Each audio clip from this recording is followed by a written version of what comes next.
نہ صرف دنیا کی بے ثباتی عارضی ہونا کا بیان کر رہے ہیں، بلکہ درس دے رہے ہیں کہ اس کی زندگی کا اصل سرمایہ اخلاص ہے۔ دنیا فانی ہے، اخلاص لا فانی ہے، ہمیشہ باقی رہنے والی چیز ہے۔ اس شعر میں رحمان بابا بتاتے ہیں کہ اخلاص ہی روحانی ترقی کی بنیاد ہے۔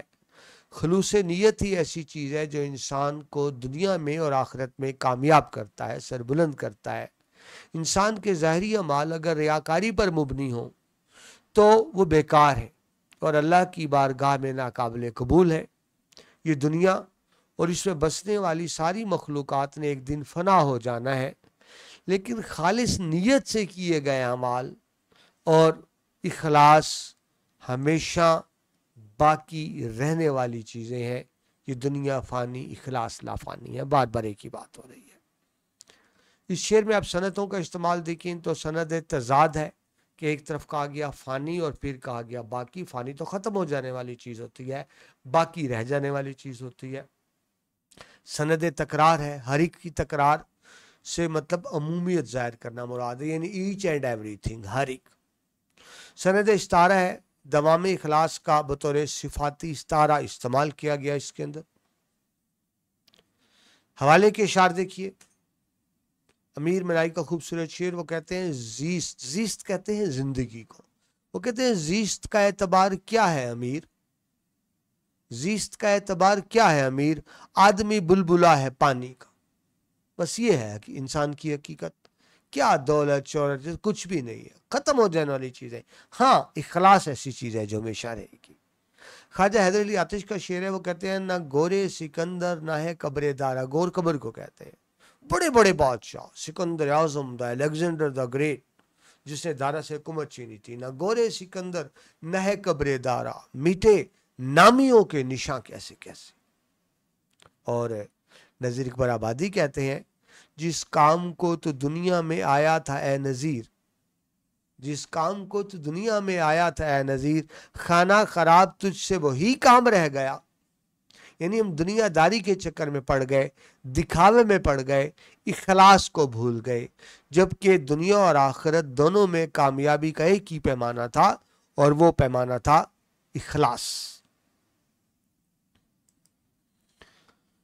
آگے چلیے جی شعر نمبر 4 کی طرف، جس میں شاعر کہتے ہیں اسلام ہے پابندی اخلاص کا نام، اور نام ہے اسلام کا نام اخلاص۔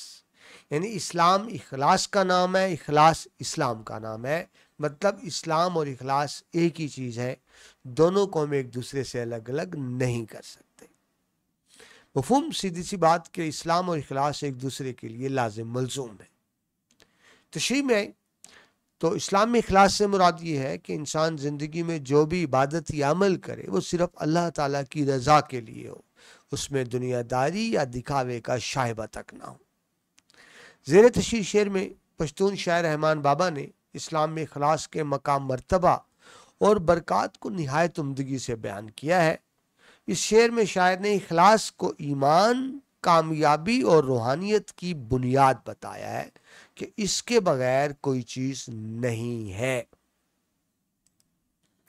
اس شعر میں آپ کو بتایا گیا ہے کہ اسلام محض چند رسم و رواج کا نام نہیں ہے، اسلام چند عبادات کا نام نہیں ہے، اسلام صرف محض عبادات پر زور نہیں دیتا، بلکہ اسلام کی اصل روح اخلاص میں ہے، یعنی نیت کی پاکیزگی میں ہے، عمل کی سچائی میں ہے، دل کی صفائی میں ہے۔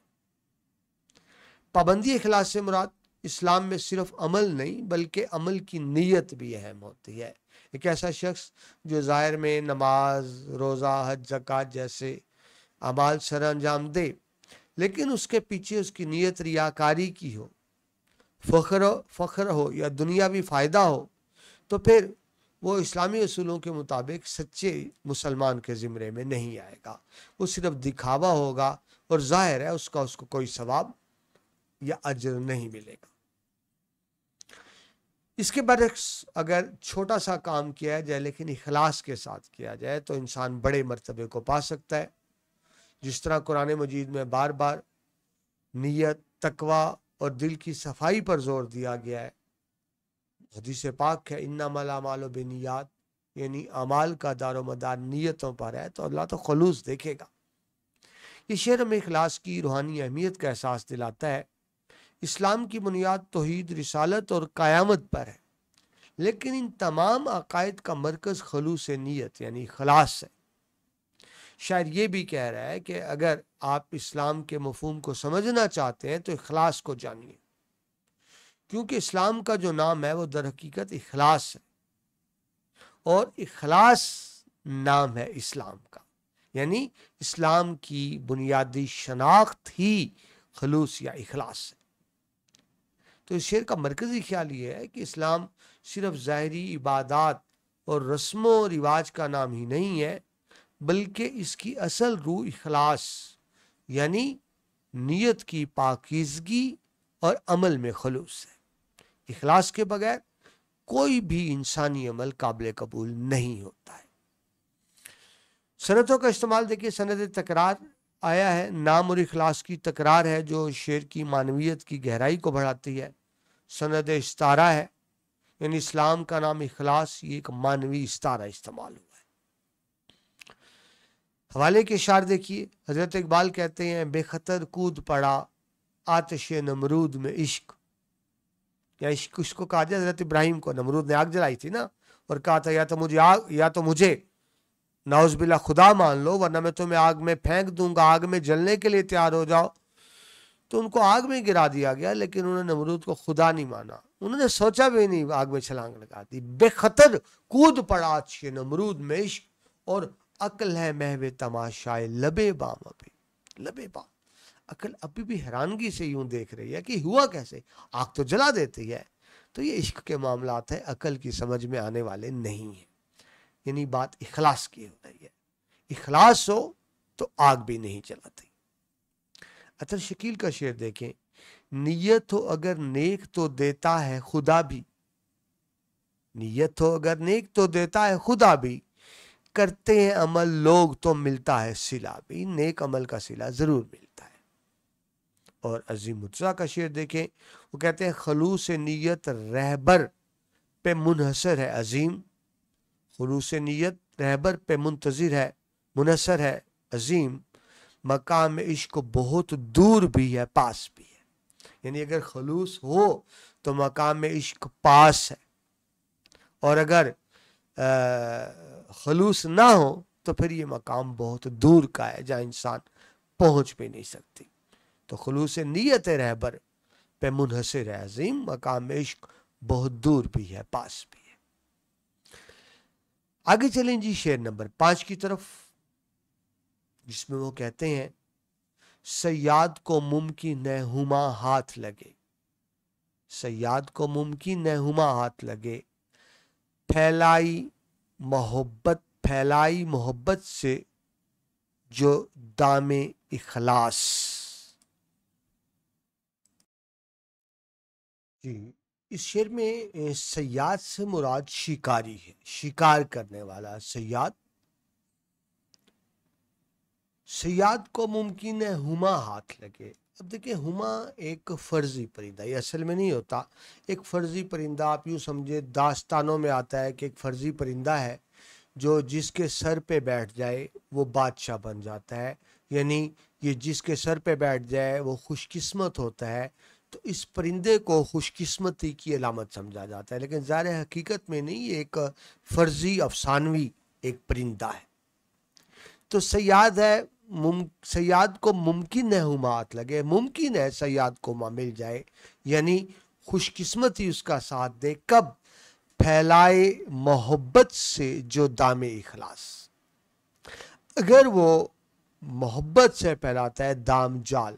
دیکھیں شکاری کیا کرتا ہے، جال پھیلاتا ہے نا پرندہ پکڑنے کے لیے، تو شاعر کہتے ہیں کہ اگر شکاری بھی محبت سے جال پھیلائے تو ممکن ہے اس جال میں ہما بھی آ جائے، یعنی خوش قسمتی اس کا مقدر بن جائے۔ تو یہ اخلاص کی اہمیت بیان کی گئی۔ تو مفہوم کیا ہوا؟ اخلاص اور محبت کی طاقت سے انسان ہر چیز حاصل کر سکتا ہے۔ تشریح کی طرف آئیں تو اسلام میں اخلاص سے مراد ہے کہ انسان زندگی میں جو بھی عمل یا عبادت کرے وہ صرف اللہ کی رضا کے لیے ہو اور اس میں دنیا داری یا دکھاوے کا شائبہ تک بھی نہ ہو۔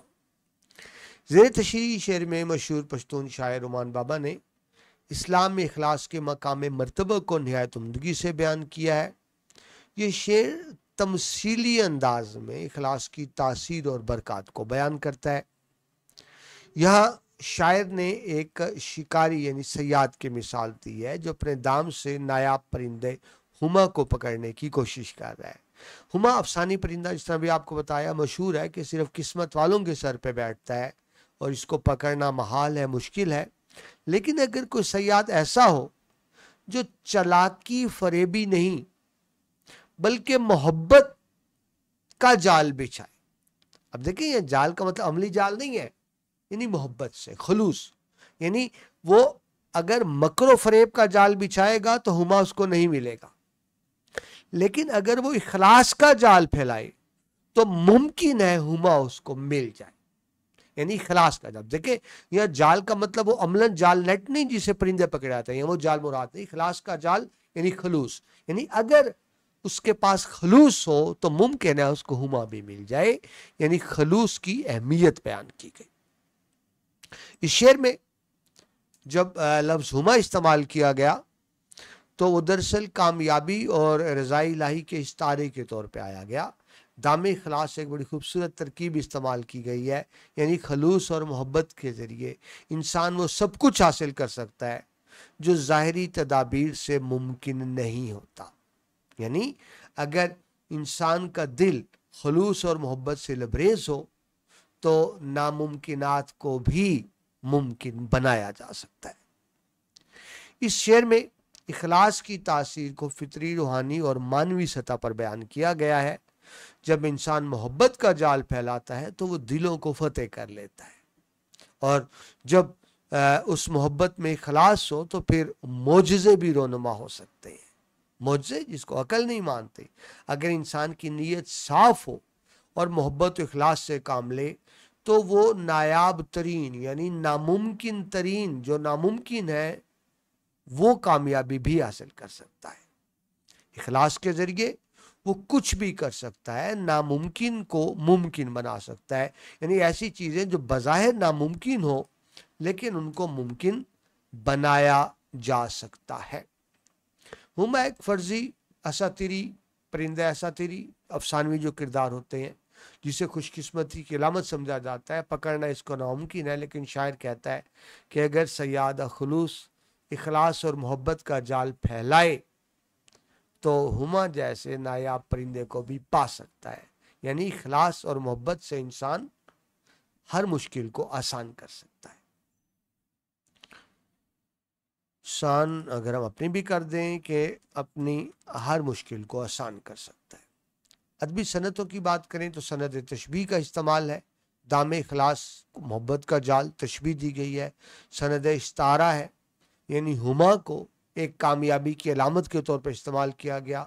صنعت تمثیل ہے، تمثیل ہوتا ہے مثال کے ذریعے سمجھانا، صنعت تمثیل یعنی صیاد اور ہما کی تمثیل کے ذریعے ہمیں اخلاقی درس دیا گیا۔ اخلاص کی اہمیت کے حوالے سے اشعار دیکھیں تو حضرت اقبال فرماتے ہیں کہ یقین محکم عمل پہم محبت فاتح، محبت اور محبت کیا جس میں خلوص بھی ہو، یقین محکم عمل پہم محبت فاتح عالم، جہاد زندگانی میں یہ ہے مردوں کی شمشیریں، یعنی مرد اس سے کامیابی حاصل کر سکتا ہے اگر وہ محبت سے کام لے۔ پروین شاکر کہتی ہیں اگر خلوص کی دولت کے گوشوارے بنے، گوشوارے جس کو فہرست کہتے ہیں، شیڈول کہتے ہیں، اسکیجول کہتے ہیں، اگر خلوص کی دولت کے گوشوارے بنے تو شہر بھر میں کوئی صاحب نصاب نہ ہو۔ صاحب نصاب کہتے ہیں جو زکوٰۃ دینے والے ہوتے ہیں، یعنی امیر ہوتے ہیں، وہ کہتے ہیں کہ خلوص کو دولت سمجھ لیا جائے نا تو سب غریب ہے، کوئی بھی صاحب نصاب یعنی کوئی بھی، یعنی خلوص کے معاملے میں ہم سب کنگلے ہیں۔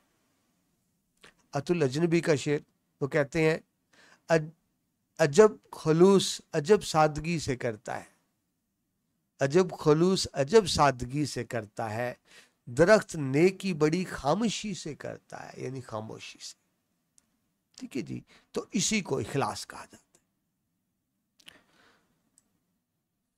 آگے بڑھتے ہیں جی شعر نمبر 6 کی طرف اور آخری شعر کی طرف۔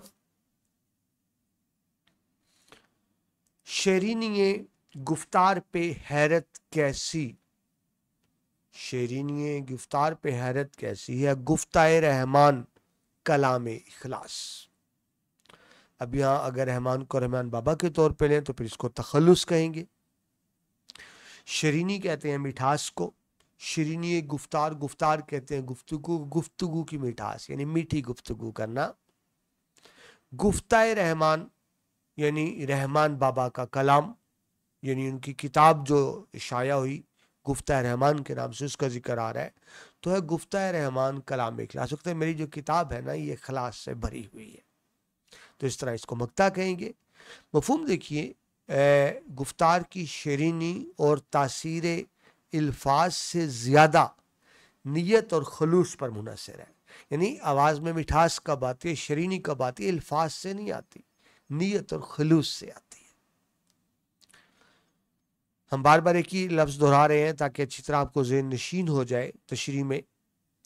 اسلام میں اخلاص سے مراد یہ ہے کہ انسان زندگی میں جو بھی عبادت کرے صرف اللہ کی رضا کے لیے کرے، دنیاوی زندگی کا شائبہ تک نہ ہو۔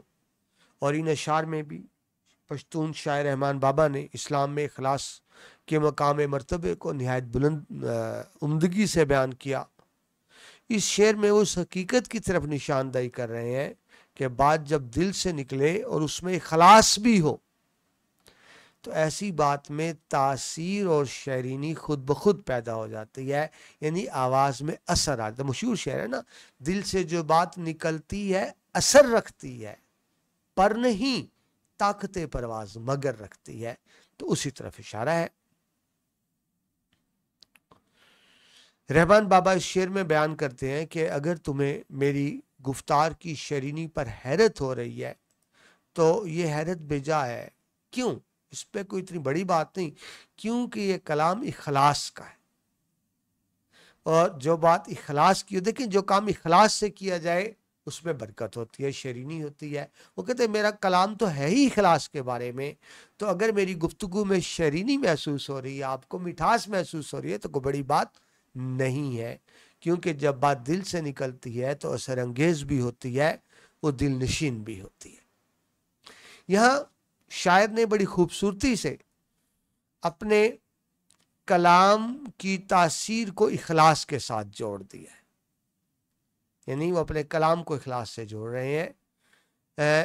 اب ذہن میں رکھیں، وہ اپنے کلام کو اپنی قابلیت نہیں بتا رہے، وہ یہ نہیں کہہ رہے کہ میں قابل شاعر ہوں، وہ یہ نہیں کہہ رہا ہے کہ میرے شعر میں تاثیر اس لیے ہے کہ میں اچھا شاعر ہوں، مجھے شعر کہنے آتے ہیں۔ وہ اپنی قابلیت کا ذکر نہیں کر رہا ہے، وہ کہہ رہے ہیں اگر میرا شعر آپ کو اچھا لگ رہا ہے، اگر میرا شعر اب میں آپ کو مٹھاس ہے، تو اس کی وجہ میری قابلیت نہیں ہے، بلکہ اس کی وجہ یہ ہے کہ اس میں اخلاص ہے، اور اخلاص کی وجہ سے آپ کو شعر اچھا لگ رہا ہے۔ یہ بات تصوف اور روحانیت کی دنیا میں ایک مسلمہ اصول ہے، یعنی طے شدہ اصول ہے کہ اثر صرف لفظوں میں نہیں ہوتا، اثر دل کی سچائی میں ہوتا ہے۔ یہ شعر ہمیں یہ سکھاتا ہے کہ زبان کی چاشنی کا اصل ذریعہ اخلاص ہے۔ اگر آپ چاہتے ہیں کہ آپ کی آواز میں تاثیر ہو، مٹھاس ہو، دوسروں کے دل پہ اثر کرے، تو اخلاص کو اپنائیں، یہ بات بتائی جا رہی ہے۔ یہی وجہ ہے کہ اگر سادہ سا جملہ اگر اخلاص سے بولا جائے تو وہ دعا بن جاتا ہے، اور اگر فصیح و بلیغ کلام میں ریاکاری ہو تو اس میں کوئی اثر نہیں ہوتا، بے اثر ہوتا ہے، جبکہ جو اخلاص ہے وہ گفتگو میں ایک تاثیر پیدا کرتا ہے۔ ادبی صنعتیں دیکھیں تو اس میں صنعت استعارہ کا استعمال ہے کہ شیرینی گفتار کی مٹھاس کا استعارہ ہے۔ صنعت تلمیح ہے، اشارہ ہے نیت کی طرف، انما الاعمال بالنیات، اعمال کا دور و مدار نیتوں پر ہے، اس کی طرف اشارہ ہے۔ تو ایسی بات آپ چند الفاظ کے ذریعے کسی تاریخی بات، قرآن حدیث واقع، مشہور واقع کی طرف اشارہ کریں، اس کو تلمیح کہتے ہیں، تو تلمیح کا استعمال بھی ہوا۔ حوالے کی اشعار دیکھیں جو میں آپ کو پہلے سنا چکا، حضرت اقبال کہتے ہیں دل سے جو بات نکلتی ہے اثر رکھتی ہے، پر نہیں